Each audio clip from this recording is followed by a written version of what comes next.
Hi friends, welcome to Spectrum Academy YouTube channel. In this video, we are going to learn 2.4 an epitome of courage. In this story,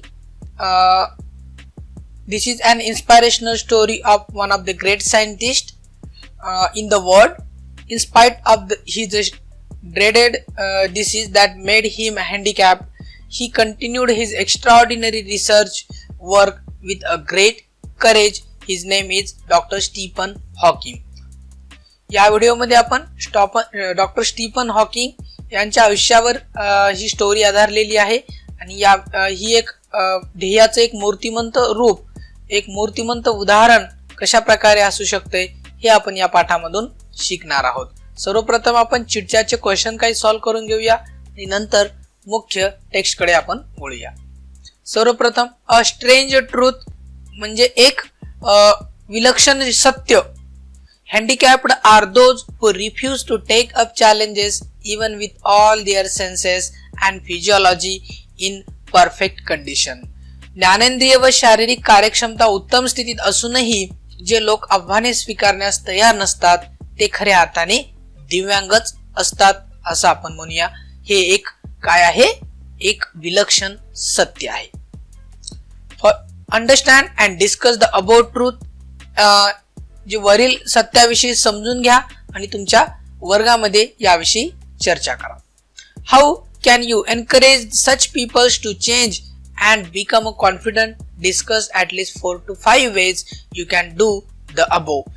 तुम्ही त्यांच्याबद्दल त्यांच्यामध्ये बदल घडवून आणण्याकरिता व आत्मविश्वास निर्माण करण्याकरिता कसे प्रोत्साहन कराल, असे करण्याकरिता निदान 4 ते 5 मार्गांनी चर्चा करा आणि तुमच्या वर्गमित्रांसोबत यावर तुम्ही तुमच्या वर्गांमध्ये डिस्कशन करू शकता. दुसरा प्रश्न बघूया. There are pleasant and polite ways of referring to people with physical and mental disabilities. Fill in the table below. खालील दिलेला तक्ता आपल्याला पूर्ण करायचा आहे बघा. Blind, visually challenged, deaf, hearing impaired, dumb, speech impaired, mad, mentally ill, lame, physically handicapped. Second, read the beginning and complete the story in your own words. म्हणजे खालील दिलेल्या सारांशावरून तुम्हाला एक स्टोरी तयार करायची आहे, स्टोरी बनवायची आहे. बघा एक एक्स्ट्रॅक्ट दिलेला आहे. Sumit, a son of showmaker, was a highly intelligent student in a municipal school. His math teacher called him Einstein for he was brilliant in maths. He loved maths. Sumit wanted to study further after SSC.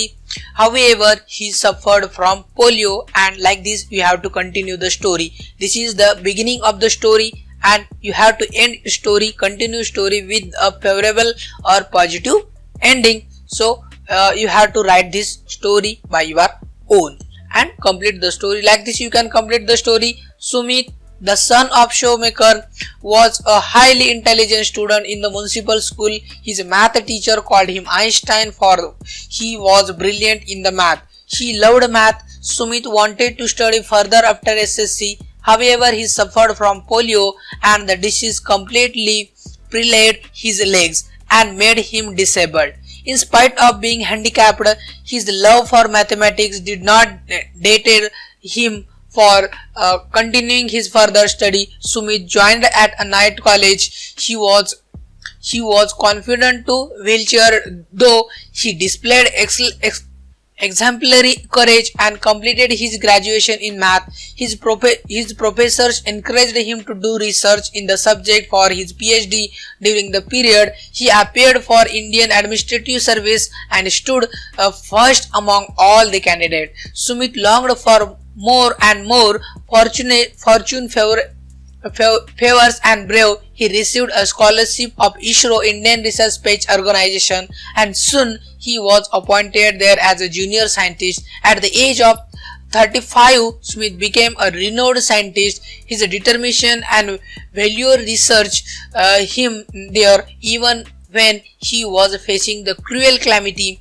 What a wonderful thing courage is. Like this you can make this story you can add your own point in the story and you can frame as you want a story like this. Okay, you can add your own points in this story also, because story making is a question which is asked in exam for 5 marks. Okay, after that I will start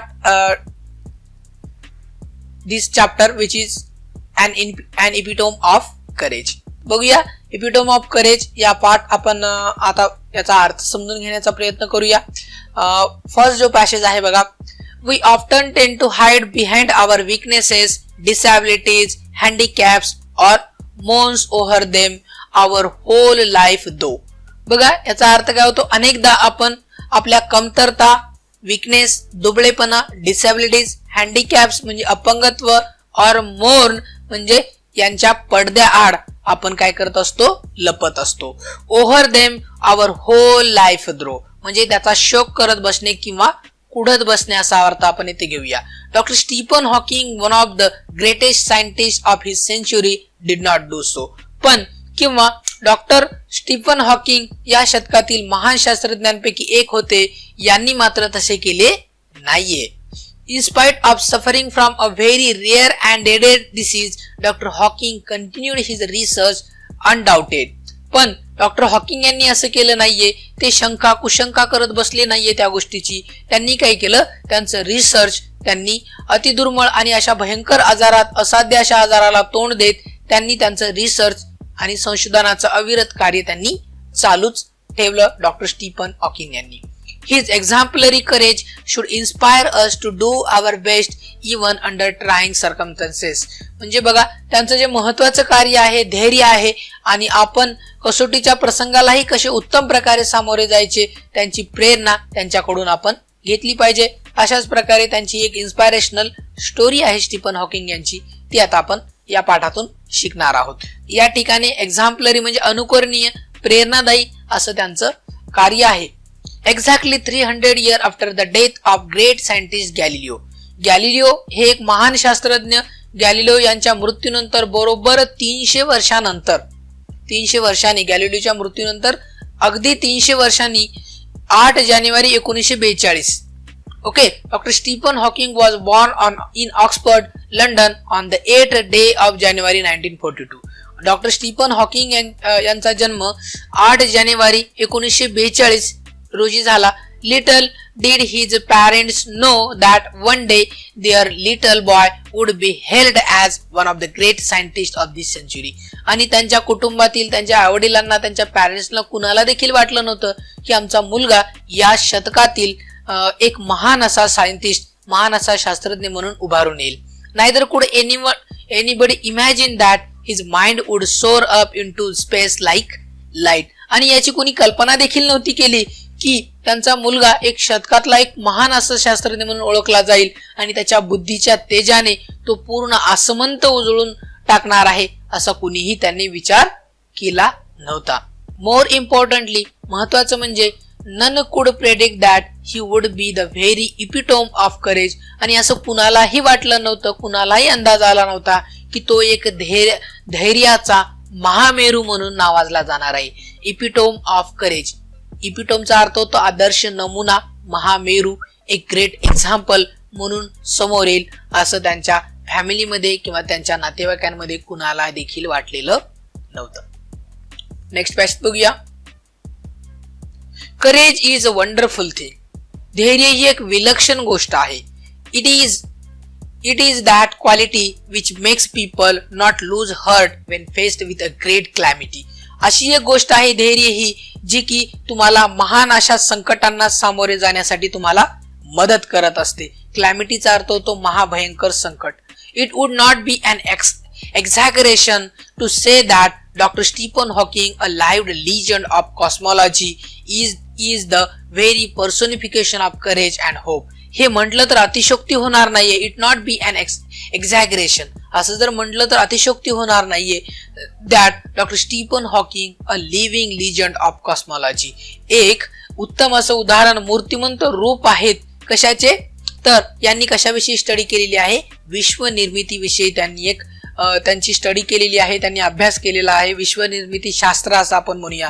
doctor Stephen Hawking विश्वनिर्मिती शास्त्रातील, त्यालाच cosmology असं म्हणूया, एक आख्यायिका आणि धैर्य व आशावाद यांचे एक मूर्तिमंत उदाहरण आहे, मूर्तिमंत रूप आहे असं जर म्हटलं तर अतिशयोक्ती होणार नाहीये असे लेखक इथं म्हणतात.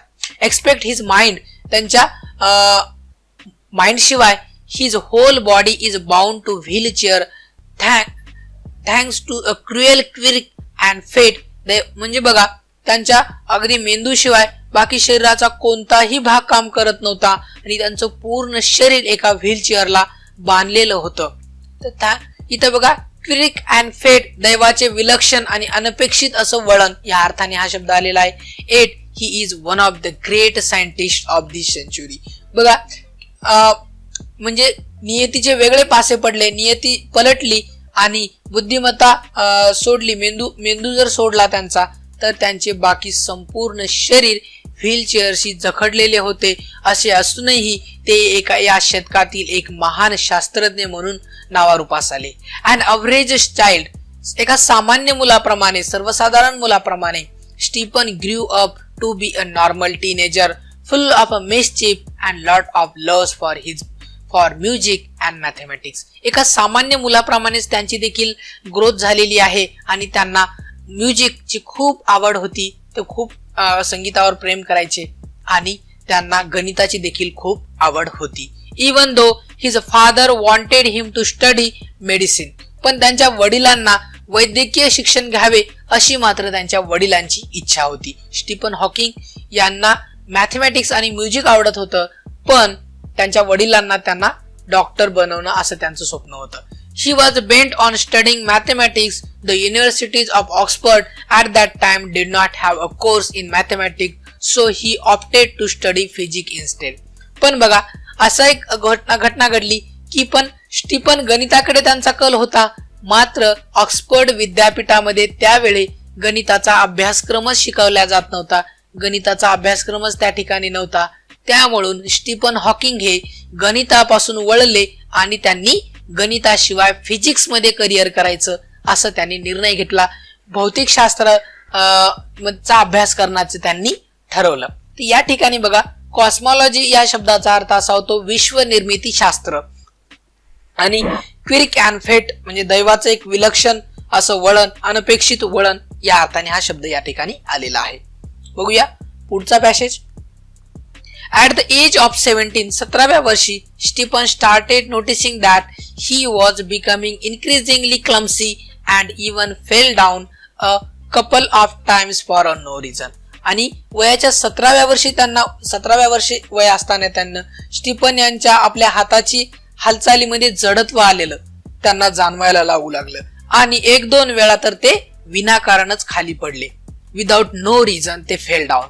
This perplexed him and he went to see his family doctor. आणि या गोष्टीने त्या काय झाले, त्यांच्या घरचे पूर्ण चक्रावून गेले. क्लम्सी म्हणजे अक्षम किंवा जडत्व येणे त्यांच्या अवयवांना, शरीराच्या. आणि परप्लेक्स्ड चा अर्थ होतो चक्रावून जाणे, भारावून जाणे. फुल ऑफ डिफिकल्टी आणि कन्फ्युजन म्हणजे गोंधळात पडले. आणि त्यांनी मग he went to see his family doctor, त्यांनी त्यांच्या फॅमिली डॉक्टरला त्यांच्याकडे घेऊन गेले. who diagnosed him as a suffering from an extremely rare disease.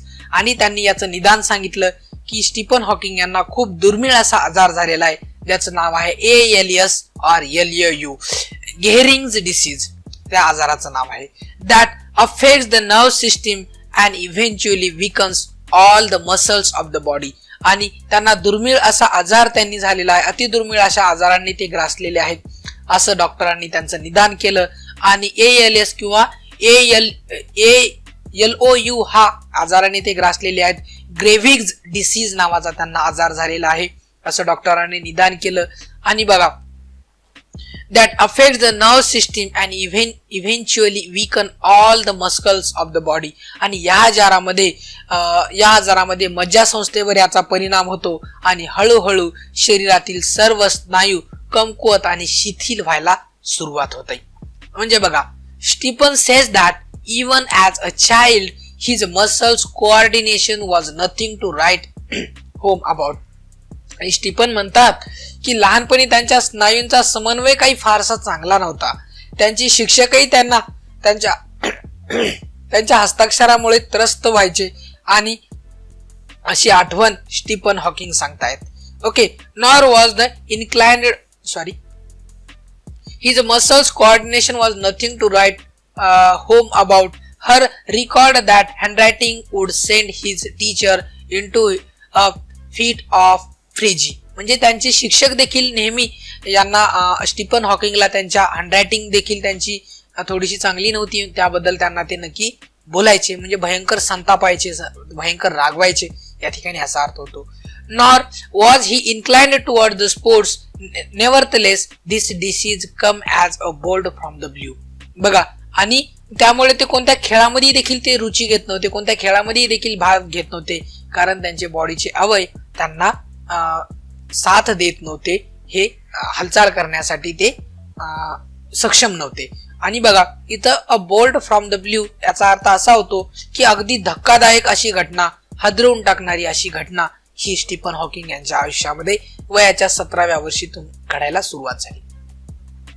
How much time he had left on his planet was very uncertain. म्हणजे या भूतलावर, या पृथ्वीवर ते किती काळ राहणार होते हे देखील कुणालाही माहित नव्हतं, याची शाश्वती नव्हती. अनसर्टेन म्हणजे शक्यता कोणतीही नव्हती. The prognosis was bad and doctors said they could not do much.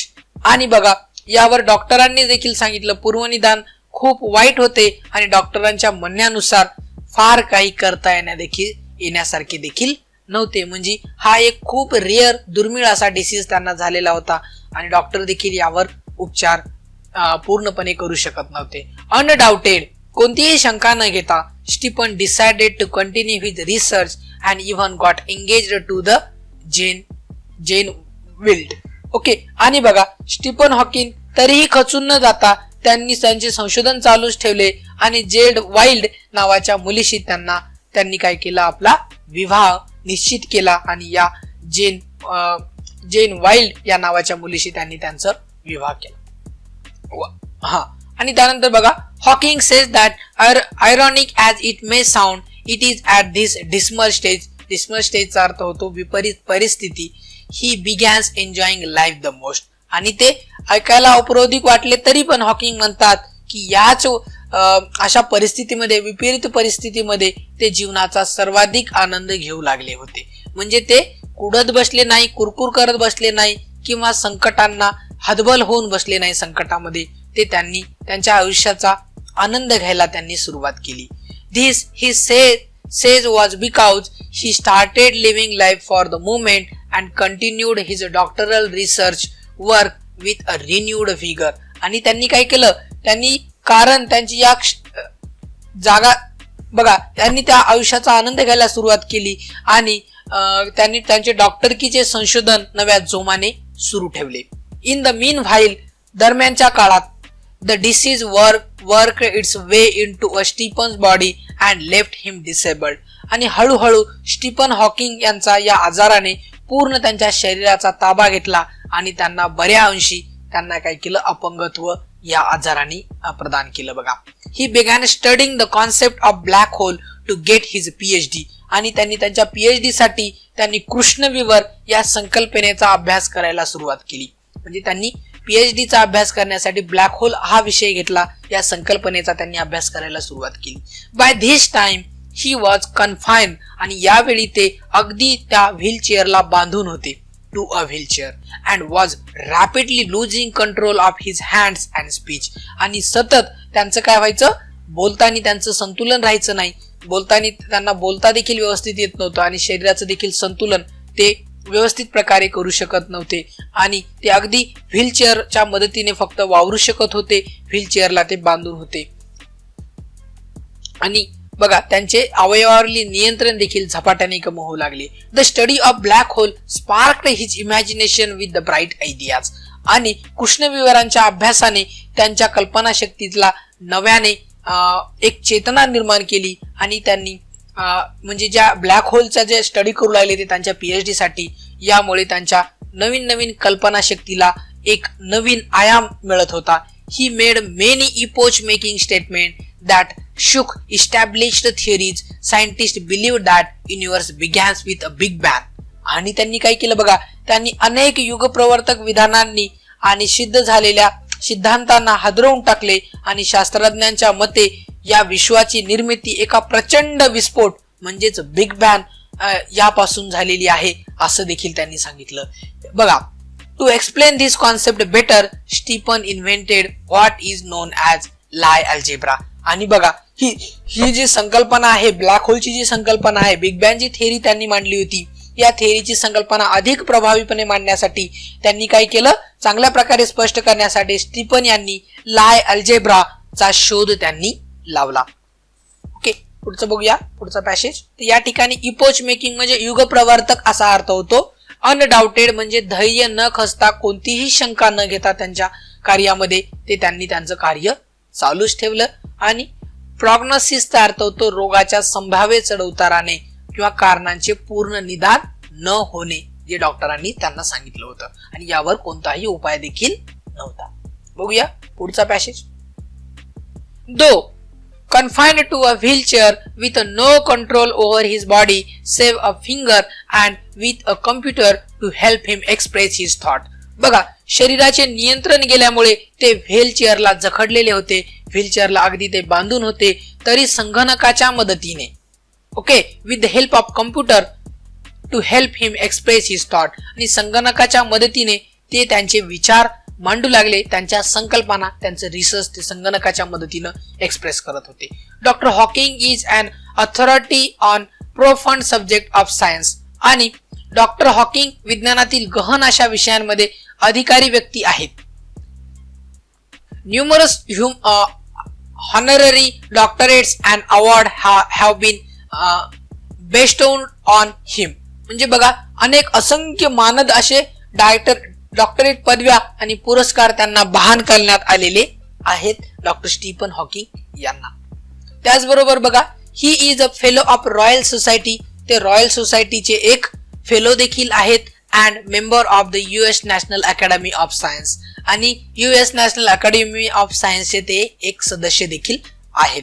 In spite of being consider Einstein's equal in intelligent, doctor Stephen Hawking is a very humble man. जरी बघा, बुद्धिमत्तेच्या बाबतीमध्ये डॉक्टर स्टीफन हॉकिंग यांची तुलना आइन्स्टाईनशी केली असली तरीही देखील डॉक्टर स्टीफन हॉकिंग हे अतिशय विनयशील आणि खूप हंबल पर्सन होते. A simple down to earth man, he was authored many books dealing with his awesome ideas, keeping a layman in mind. आणि सामान्य लोकांना अगदी सर्वसामान्य लोकांना डोळ्यासमोर ठेवून सर्वांना विज्ञान समजेल अशा सोप्या भाषेमध्ये एवढे महान व्यक्ती असून देखील यांनी खूप सारे लिखाण यांनी केलेलं आहे, जे की सर्वसामान्य लोकांना बिग बँग थेअरी असेल याविषयी, ब्लॅक होल असेल याविषयी त्यांना माहिती प्रदान व्हावी या उद्देशाने यांनी त्यांचं लिखाण केलेलं आहे. साध्या व विनम्र अशा माणसाने आपल्या अफाट कल्पना सामान्य लोकांना समजतील अशा भाषेत अनेक पुस्तकांच्या रूपात मांडलेल्या आहेत आणि त्यांचे लिखाण अतिशय विनोदी आणि मार्मिक देखील आहेत. ओके, बघा, अ simple down to earth, he has authored many books dealing with his awesome ideas, keeping a layman in mind. His writing is full of wit and humor. त्यांचे लिखाण जे अगदी विनोदी आणि मार्मिक असं त्यांचं लिखाण आहे डॉक्टर स्टीफन हॉकिंग यांचं. His style is so lucid. त्यांचं जे लिखाण आहे, त्यांची लिखण्याची जी पद्धत आहे, शैली आहे, अगदी स्पष्ट आहे. And that non scientist can also understand him. आणि जे विज्ञानाशी जे व्यक्ती नाहीयेत ते देखील, विज्ञान तज्ज्ञ नसलेली व्यक्ती देखील त्यांचं लिखाण अतिशय साध्या प्रकारे समजू शकतात. His book a brief history of time, याचा अर्थ होतो काळाचा संक्षिप्त इतिहास, is one of the best selling book of our time. आणि या काळातील सर्वाधिक खपाच्या पुस्तकांपैकी एक म्हणजे a brief history of time, काळाचा संक्षिप्त इतिहास, याचं देखील लिखाण डॉक्टर स्टीफन हॉकिंग यांनी केलेलं आहे. या ठिकाणी लेमॅनचा अर्थ असा होतो की अतिशय सामान्य माणूस, सर्वसाधारण माणूस. आणि बेस्टोन ऑन, बहाल केले किंवा त्यांना प्रदान केले, ग्रांटेड ॲज अन ओनर, त्यांच्या सन्माना खातीर त्यांना हे पुरस्कार प्रदान करण्यात आलेले आहे. बघूया पुढचा passage. On being asked how he felt about having the dreadful ALS, Dr. Hawking, the quintessence of optimism and hope, says not very different from the rest. बघा, ALS सारख्या भयंकर आजार आपल्याला जडला आहे आणि याविषयी त्यांना काय वाटते असे जर विचारले असता डॉक्टर स्टीफन हॉकिंग असे म्हणतात आशावाद आणि सकारात्मकाचे एक उत्कृष्ट उदाहरण असणारे डॉक्टर स्टीफन हॉकिंग म्हणतात की इतरांपेक्षा फार वेगळे मला काही वाटत नाहीत. Okay, not very different from the rest. इतरांपेक्षा मला वेगळं काहीही वाटत नाहीये असा प्रश्न त्यांना विचारला असता तर ते उत्तर देतात. I try and lead as normal as possible. आणि मी काय करतो, शक्य होईल तितकं सामान्य आयुष्य जगण्याचा प्रयत्न करतो असं स्टीफन हॉकिंग सांगतात. And not think about my condition nor regret the things it prevent me from doing which are not many.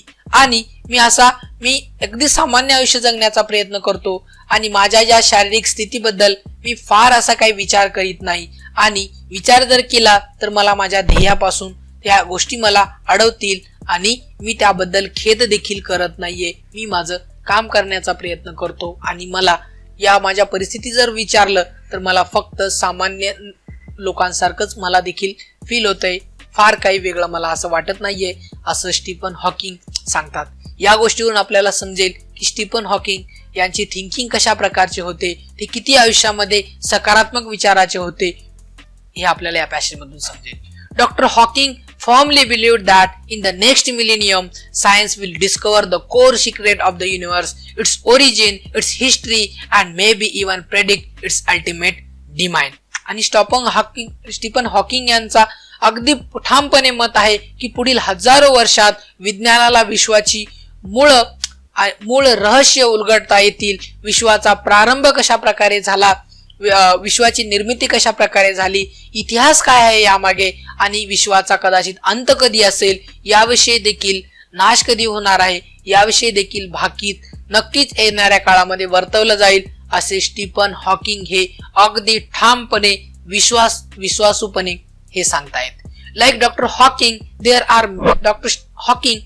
are many people who displayed exemplary courage in their lives. Let us salute all those brave people who, in spite of being disabled, strive do their best. आणि doctor Stephen Hawking प्रमाणेच आपल्या आजूबाजूला जर आपण बघितलं तर असे असंख्य लोक आहेत जे आपल्या आयुष्यात अनुकरणीय आणि आदर्श असे धैर्य प्रदर्शित करत असतात. आपल्या अपंगत्वावर मात करून, त्यांच्या डिसॅबिलिटीजवर मात करून अलौकिक कार्य करणाऱ्या अशा सर्व हिम्मतवान आणि अशा धैर्यशील लोकांना, व्यक्तींना माझा शतशः प्रणाम असे लेखक या ठिकाणी म्हणतायत. असे बघा, आमच्या आजूबाजूला देखील असे खूप सारे इन्स्पायरेशनल पीपल तुम्हाला मिळतील जे की तुम्हाला नेहमी आयुष्यामध्ये काहीतरी करण्यासाठी चालना देतील, मोटिवेट करत असतील. आणि लेखक म्हणतात की अशा लोकांना माझा शतशः प्रणाम, शतशः नमन. खरंच हे एक मूर्तिमंत उदाहरण आहेत. अँड इपिटेम ऑफ करेज म्हणजे ध्येयाचं, खरंच असे व्यक्ती हे एक ध्येयाचं, उत्तम ध्येयाचं एक मूर्तिमंत उदाहरण आहेत. या अशा प्रकारे या पाठातून आपल्याला शिकवण मिळते. तर खूप छान असा हा पाठ आहे आणि खूप मोटिवेशनल आहे. स्टीफन हॉकिंग यांच्या जीवनावर आधारित हा पाठ आपण बघितला. थँक्यू.